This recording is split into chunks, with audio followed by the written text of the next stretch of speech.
I really am fascinated by the sort of dark underbelly of human nature, and I love to explore that. And somehow in doing that, I help to satisfy this need for understanding, and it helps me to calm myself and to be content with the weirdness in the world.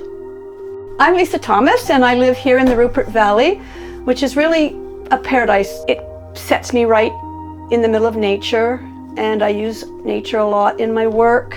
My creative inspiration comes from my garden, a lot of it.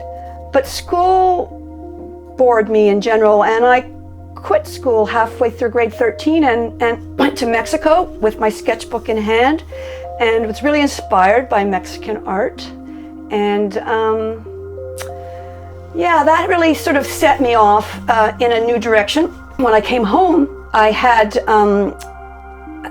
moved in with a group of people that were looking for land, and we started a commune. And that's when I really started to love gardening and tried to create gardens that weren't in a box. So all my gardens had shapes and spirals and circles. So that was also an expression of my art. That's when it really started. And after a few years of the commune, I decided to move back into the city for a bit, and I went back to university, the University of Ottawa in Fine Arts, as a mature student. And I did that for a while, and that was great. But of course I didn't complete my degree because I got bored. And a little while after that, I got into the performance art scene. The pieces that I did of my own personal performances were done without me having to speak. So they would involve dance and masks, and usually there was an installation that I created. Also a voiceover of me reciting poetry and insights into my life. They were always very personal. My work is quite personal. But then, only in the last 15, 18 years, I've started to do a lot of sculpting and carving and mixed media stuff, sculpture. That has brought out a whole other side of me. And it's interesting, that's when I channel my dad and his, all the years as a child that I spent in his little cubbyhole in the basement while he carved and made things. He was also he could fix anything. He was a great inspiration to me. I loved being with him when he was working. It was one of the times that I could sit still for quite a while. We'd listen to music, and he would always give me something to do. But I never took it up myself in my own work until about 15 years ago, seriously. And that's when I started to build things and really enjoy it. And that's when the project that I did called The World Does Not Belong to Us started.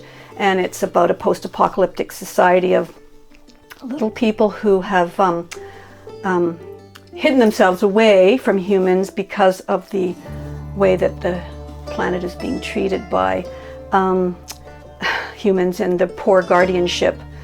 And then when humans eventually destroy the planet and are snuffed out, these little people resurface and become the guardians of the planet again. So this particular piece is about when the little people come back to live on the planet after humans have died off, have to make their dwellings out of what they can find. Oftentimes they're things that they find that were left over by humans, but in this case, it's certainly, they had to build these stilt houses because of the flooding in places. So this normally would have water in it to depict that. When they resurface, they have mutations, and because they've suffered from the poisons that have been inflicted upon them. And I love this guy. It's one of my favorites, actually, I have to say. But I like the dark. I like the darker the better. I had a lot of fun building all their vessels, their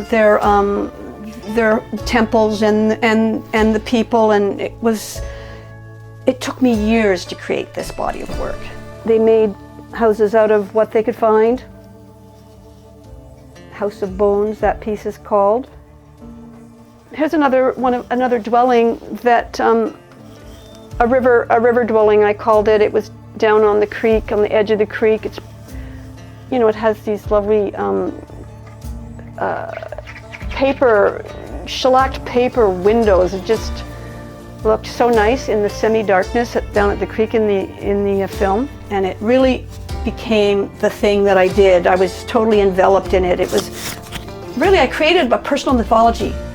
I loved that. It was really wonderful. And I ended up doing a bunch of drawings as well, a bunch of life-size drawings that represented the humans, because the humans come back to haunt this this world.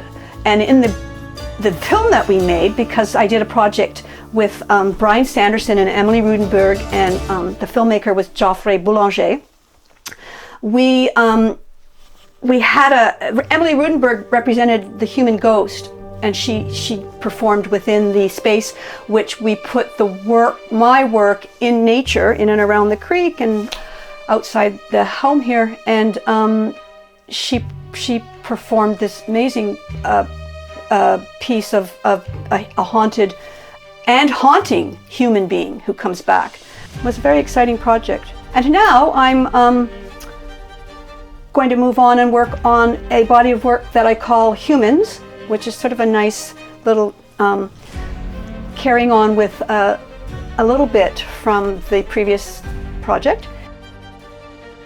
My method of painting, for instance, is really, it's not fast, it's really time consuming. I layer up. I use acrylic paint, I layer up, and many coats. And oftentimes and they tend to be on the dark side. So when they're really successful, I find, is when I'm able to bring some light back into them. But when I taught art, the thing that was so amazing was children. Children are so inspirational because they are free and gestural in their work. And they helped me a lot. And I remember telling them often, it's not important, the final product is important, it's the process, and and you can fix anything, no matter what, you can fix anything. If you don't like it, you can just start over, or you can just change it. But it's interesting, I had to say that very many times, because I'm not like that personally. I get kind of freaked out if I make a mistake. But being with children all those years really helped me to overcome that horrible tendency to always want things to be perfect. It's just not that important. And I've gotten better at that. The mixed media work, the carving, all that work really has helped me a lot with that.